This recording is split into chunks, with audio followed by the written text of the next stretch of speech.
As the final events of Bible prophecies are rapidly being fulfilled, the call coming from God to His people at such a crisis as this is to come up higher. Come up higher as God called Moses to Mount Sinai. Come up higher as Elijah called the people of God to come up on Mount Carmel. Come up higher because we have a high calling in Jesus Christ. Our High Calling, a devotional by Ellen G. White.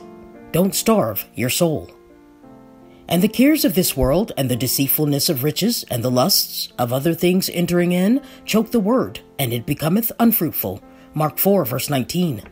We must beware that we do not become overburdened even with what seems the necessary cares of life, so that we are unable to do the most essential work. The largest share of the thoughts and the busy activities that engage hands and hearts are given to selfish, personal, earthly interests. These are allowed to become so engrossing as to prevent attention to the things of eternity. The soul is left to starve for want of nourishment. Mind and body become worn out by protracted hours of application to worldly things. This is just as Satan designs it should be. All the freshness and vigor of the mind, all the keen thought, is given to the world, and God has the feeble, distracted thought, the fruit of a wearied and worried mind. The things of the highest consequence which pertain to eternal peace are made subordinate to the common concerns of life, and God is robbed every day of service which would strengthen spirituality, lifting the thoughts heavenward and bringing the soul into communion with God and holy angels. We are not to allow the things of this world so to absorb the attention that mind and body are completely engrossed. Thus those around us are robbed of the kindly words and deeds that would help them in the upward way. The channel of light is clogged with worldly matters. The grace that Christ is longing to impart, He cannot bestow. Many are coming to have less and less strength to impart to others because they do not receive power from the source of all power. God calls upon them to separate from the things which corrode the mind and spoil the religious experience. All are pressed with urgent cares, burdens, and duties. But the greater the pressure upon you, the heavier the burdens you have to bear, the greater your need of divine aid. Jesus will be your helper. You need constantly the light of life to lighten your pathway, and then His divine rays will reflect upon others. The love of God is greater far than tongue or pen can ever tell. Beyond the highest star and reaches to the lowest hell. The guilty pair bowed down with care. God gave His Son to win His erring child.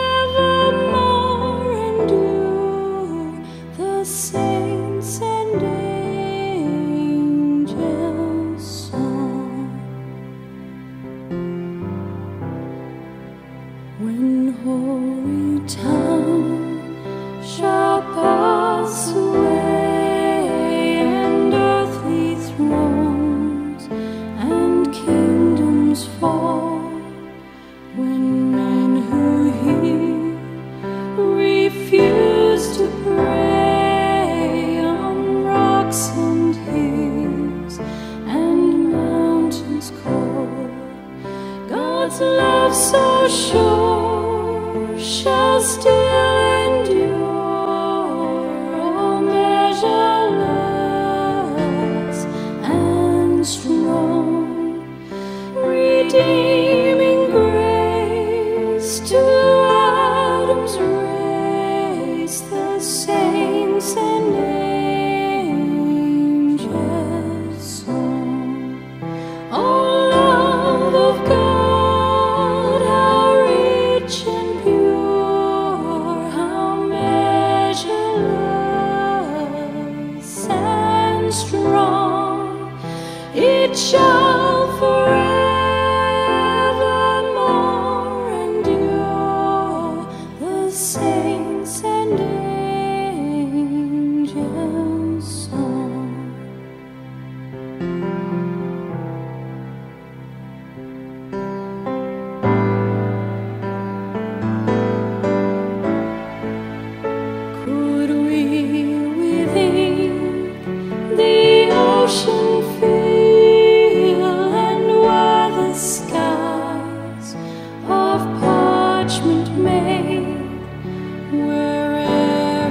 restore.